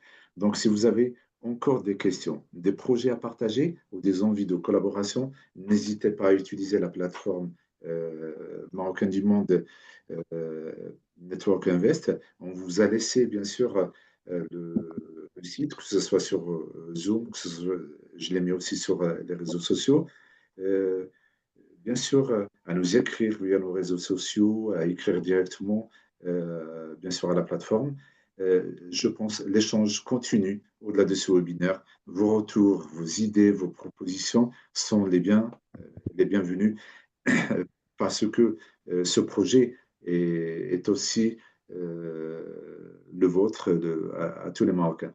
إذا شكرا جزيلا لكل من تابعنا مباشرة عبر قناة مغرب الضفتين في برنامج لكم الكلمة اللي شاركنا هذا اللقاء. شكرا على الثقة ديالكم المتجددة بهذا البرنامج وكذلك بهذه المنصة التي صممت من أجلكم لكم وكتحمل الصوت ديالكم وكتظل مفتوحة دائما لكل مقترح جاد كيخدم المصلحة مصلحة البلاد وتنمية البلاد وكذلك تعزيز الإشعاع ديال المغرب خارج البلاد. إذا MDM Network Invest تقدروا إذا كانت عندكم أسئلة إضافية ولا مشاريع كترغبوا في المشاركة ديالها أو الرغبة في التعاون كندعوكم للتفاعل من خلال شبكاتنا الاجتماعية أو منصة MDM Network Invest. والحوار ما كيتوقفش هنا في هذه الندوة بل كيستمر معكم. ومرة أخرى كان j'ouvre le canal bien sûr de cette émission. Elle est pour vous. N'hésitez pas si vous avez des propositions.